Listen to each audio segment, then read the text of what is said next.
Times channel, सच है तो बोलेगा। बलिया को कटान और बाढ़ से बचाने के लिए चिन्हित 19 स्थानों पर लगभग 100 करोड़ की धनराशि जारी की गई है, मगर अभी तक कार्य पूरा नहीं किया गया है। नदी में अतिरिक्त पानी आने में लगभग 15 दिन का समय है। इतने समय में बचा हुआ कार्य पूर्ण कर लिया जाएगा। वहीं विभाग का मानना है कि जितना कार्य हो चुका है उससे भी अब बाढ़ का खतरा टल गया है। बलिया सरयू और गंगा की बाढ़ और कटान की विभीषिका को वर्षों से झेलता आया है। बाढ़ के दौरान हजारों परिवारों की आशियाने गंगा और सरयू की धारा में विलीन हो गए, परंतु राजनीतिक गलियारे और प्रशासनिक अधिकारी बेखबर हुआ करते थे। पिछले साल बाढ़ और कटान की स्थिति का निरीक्षण खुद मुख्यमंत्री योगी आदित्यनाथ ने किया था, जिसका परिणाम हुआ कि इस साल समय से बलिया को कटान से बचाने के लिए चिन्हित 19 स्थानों पर लगभग 100 करोड़ की धनराशि जारी किया गया, ताकि समय रहते कार्य पूरा किया जा सके और बलिया को कटान से बचाया जा सके। वहीं सरकार के मंशा के अनुसार बाढ़ विभाग बलिया ने कार्य प्रारंभ कर दिया, जिसका प्रतिफल भी सामने दिखने लगा, लेकिन अभी कार्य पूर्ण होने में और समय लगना है। आपके गांव में अभी जो ये तटबंध बांधने का कार्य चल रहा है फ्लड विभाग के द्वारा जी, इसकी क्या स्थिति है? बहुत जर्जर स्थिति है। ये काम कब से प्रारंभ हुआ है? 20 मई से। क्या इस कार्य से आप लोग संतुष्ट हैं ग्रामीण? जी नहीं। सर, आपके यहाँ बाढ़ और कटान से लोगों को बचाने के लिए सरकार द्वारा कुल कितने प्रोजेक्ट सैंक्शन किए गए हैं गंगा, घाघरा और टोंस मगई में? हमारे यहाँ जनपद बलिया में बाढ़ से सुरक्षा हेतु कुल 19 परियोजनाएं स्वीकृत हुई हैं, जिसमें 9 गंगा पे स्वीकृत हुई हैं, 6 सरजू पर, घाघरा पे, 3 टोंस पे और 1 मगही पे स्वीकृत हुई है। इनकी लागत क्या होगी सर? इनकी सब अलग अलग लागत है, लेकिन ये परियोजनाएं लगभग 100 करोड़ के आसपास है। जी सर, अब तक आज 30 जून हो गया, 30 जून तक हम कहाँ तक पहुँचे हैं? 30 जून में हम अभी जो है 2 परियोजनाएं मेरी पूर्ण हो गई हैं और बाकी हम 10 परियोजनाओं में 80% से ऊपर हैं और 75% से ऊपर शेष परियोजनाओं में चल रहे हैं। नीचे का कार्य हमने पूरा करा लिया है और अब सुरक्षित लेवल पे चल रहे हैं। अब पानी बढ़ता भी है तो ऊपर के काम को हम जल्दी से जल्दी करा लेंगे। इन सारी परियोजनाओं के कार्य पूर्ण करने की तिथि क्या थी? परियोजनाओं के कार्य पूर्ण करने की तिथि जो अनुबंध हुआ था उसके हिसाब से सितंबर और कुछ में जुलाई है। जी हाँ, हम लोग समय से पूर्व चल रहे हैं और समय से पूर्व शासन की मंशा के अनुरूप इसलिए चल रहा है कि हम लोगों को निर्देश दिया गया था कि मानसून के पहले इन कार्य को पूरा करा लिया जाए। उसके हिसाब से हम लोग तैयारी करके और काम करा रहे हैं। सर, ये कार्य प्रारंभ कब हुआ था? कार्य जो है अप्रैल के लास्ट वीक में प्रारंभ हुआ था और हम लोगों ने अनुबंध जैसे ही गठित हुआ उसके बाद से कॉन्ट्रैक्टर को निर्देशित किया गया और उन्होंने तुरंत मटेरियल और अपना मशीनरी स्थापित कर लिया, जिसमें 2-4 दिन का समय लगता है। उसके बाद काम हमारा शुरू हो गया था और काम हम लोग करीब 1.5-2 महीने में काफ़ी हद तक करके यहाँ तक पहुँचा है। वाराणसी के संपूर्णानंद संस्कृत विश्वविद्यालय में NSUI के कार्यकर्ताओं ने एक राष्ट्रीय निजी चैनल के द्वारा कांग्रेस नेता राहुल गांधी के बयान को गलत तरीके से दिखाने को लेकर चैनल के मालिक एवं पत्रकार के खिलाफ विरोध प्रदर्शन किया। वाराणसी के संपूर्णानंद संस्कृत विश्वविद्यालय के मुख्य द्वार पर NSUI के कार्यकर्ताओं ने एक निजी चैनल पर राहुल गांधी के बयान को गलत तरीके से दिखाने को लेकर चैनल के मालिक एवं संवाददाता के खिलाफ विरोध प्रदर्शन किया। वहीं चैनल के मालिक एवं खबर दिखाने वाले पत्रकार की तस्वीर जलाने के दौरान NSUI के कार्यकर्ताओं के साथ प्रशासनिक अधिकारियों के बीच काफी नोकझोंक भी देखने को मिली।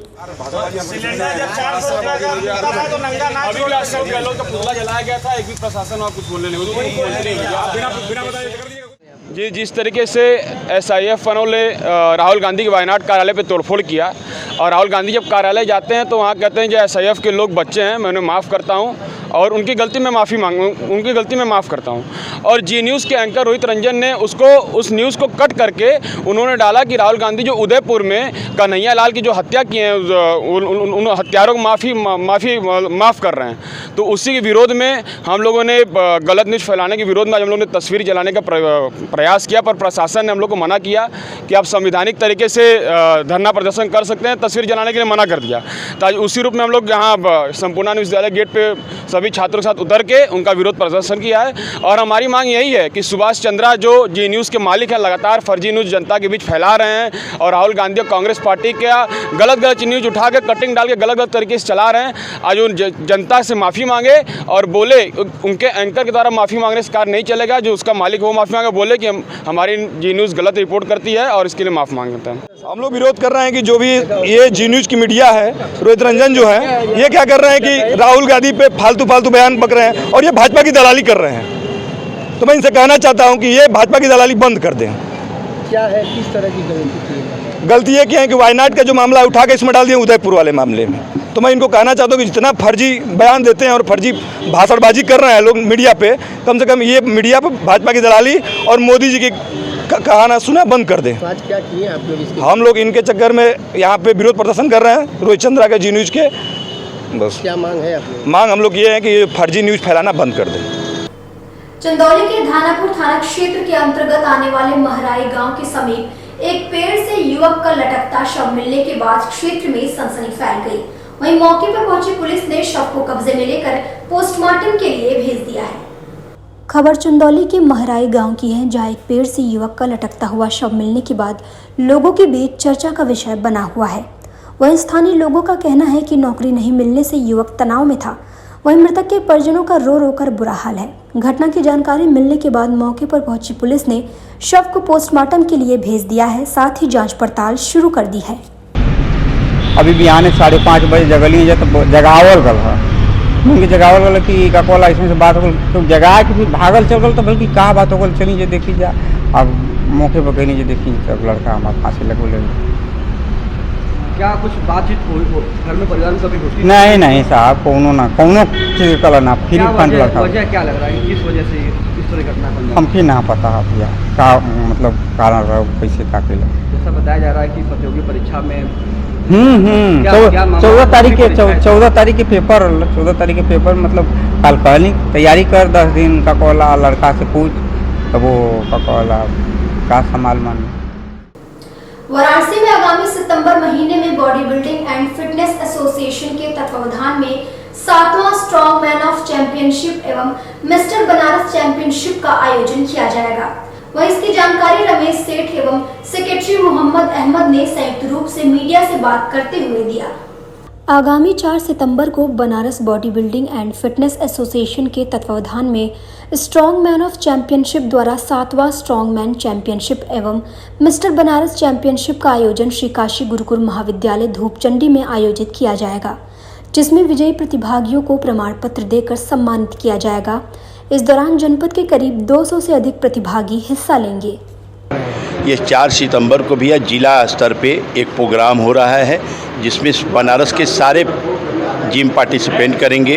लगभग 200 से 250 बच्चे इसमें पार्टिसिपेट करेंगे। क्या उद्देश्य है इस कार्यक्रम का? उद्देश्य ये है कि बच्चे स्वस्थ रहें और प्रतियोगिता में भाग लेते रहें, जीतते रहें। जब तक ये कर रहे हैं उनको कुछ न कुछ मिलना चाहिए।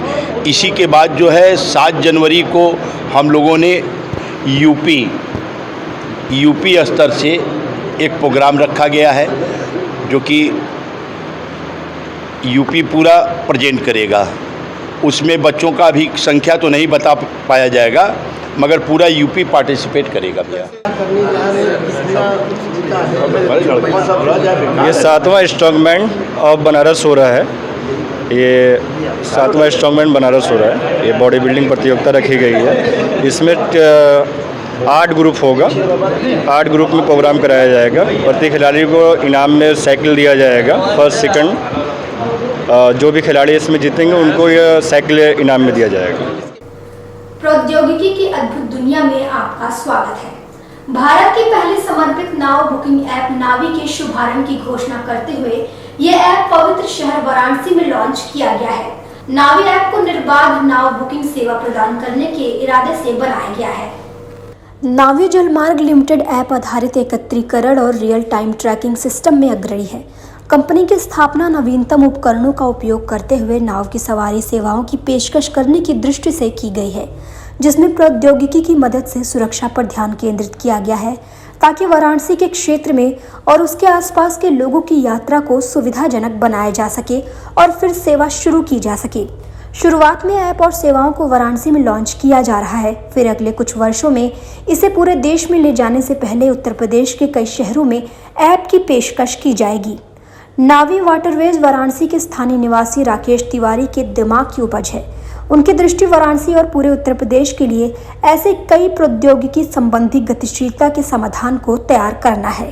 जिस तरह से आज यहाँ पे लॉन्चिंग हो रही है, कितनी सुविधाएं घाट पे आने वाले पर्यटकों को लिए मिलेगी? देखिए, हम लोग सभी लोग बनारस के हैं और आप लोग भी लोकल न्यूज़ चैनल से हैं, तो प्रॉब्लम्स और परेशानी यहाँ पे टूरिस्टों को बहुत अवगत हैं इन सब चीज़ों से। और ये नावी मीडिया जो कंपनी आई है यहाँ पर, मैं सबसे पहले इन लोगों को बधाई देता हूँ। ये कभी 3-4 साल पहले ही हो जाना चाहिए था, लेकिन इन लोगों के इनिशिएटिव से, ये मुंबई की टीम है, बेस कंपनी मुंबई है और यहाँ आदित्य जी देख रहे हैं। बाकी मिर्जापुर में किसानों की आमदनी बढ़ाने के लिए सरकार की योजना के तहत इजराइल की तकनीकी के आधार पर पौधा तैयार किया जा रहा है। कोल विकास खंड के पटेहरा कला गांव में बनी नर्सरी किसानों के लिए वरदान साबित होने की उम्मीद है, जहां मात्र 1 रुपए में स्वस्थ पौधे किसानों को मिल रहे हैं। Doctor Shyama Prasad Mukherjee rurban mission के तहत कोन विकास खंड के पटेहरा कला गांव में करीब 80 लाख की लागत से मिनी सेंटर ऑफ एक्सलेंस बनाया गया है। उद्यान विभाग के द्वारा संचालित इजराइल की कृषि तकनीक के आधार पर नर्सरी बनाई गई है। इस सेंटर में किसानों को आधुनिक तरीके से तैयार रोग मुक्त पौधे मात्र 1 रुपए प्रति पौधे के मूल्य पर दिए जा रहे हैं। उद्यान अधिकारी मेवाराम का कहना है कि उद्यान में हाईटेक तकनीक से स्वस्थ और रोग मुक्त पौधे तैयार किए जा रहे हैं। इस वर्ष अब तक 17 किसानों को करीब 2 लाख पौधे दिए गए हैं। नर्सरी में शिमला मिर्च, करेला, गोभी, टमाटर और पपीते के पौधे तैयार किए जा रहे हैं। ये पौधे उचित देखभाल करने पर मरते नहीं हैं और उत्पादन भी 1.25 गुना अधिक होता है। नर्सरी में लगाए गए पौधों की अच्छी मांग है। जिले के 38 किसानों ने 5 लाख पौधों के लिए एडवांस बुकिंग की है, जिसको तैयार किया जा रहा है। फायदा है कि किसानों को रोग रहित और स्वस्थ पौधे मिलेंगे, जिससे उनका उत्पादन बढ़ेगा। वो अपने जब खेत में लगाएंगे तो उनका उत्पादन 1.25 गुना बढ़ जाएगा। और इसमें किसान जो अपने परंपरागत खेती से तैयार करते थे, वो बहुत ही कम उत्पादन होता है। मतलब काफ़ी पौधे मर जाते हैं। बरसात में भी होता है तो काफ़ी पौधे मर जाते हैं। जो बीज किसान डालता है तो वो आपका जो उत्पादन होता है उससे थोड़ा सा कम हो जाता है। इसलिए ये doctor Shyama Prasad Mukherjee rurban mission योजना अंतर्गत ये पटेहरा कला में बना हुआ है, जो 80 लाख की लागत से बना हुआ है और बहुत हाईटेक नर्सरी है ये। और हमारे जो किसानों के लिए, यहाँ के किसानों के लिए, मिर्ज़ापुर किसानों के लिए वरदान साबित है। कौन से वहाँ पर अभी तक पौधे का? देखिए, हमारे यहाँ मुख्यतः सब्जी का पौधों का उत्पादन होता है, जिसमें शिमला मिर्च है, कलर शिमला मिर्च है, आपका मिर्च है, करेला भी है, हमारे टमाटर भी इसमें तैयार हो रहा है। तो इस तरह से लगभग सारी, गोभी है, सारे सब्जियों का पौधा हमारे यहाँ तैयार हो रहा है।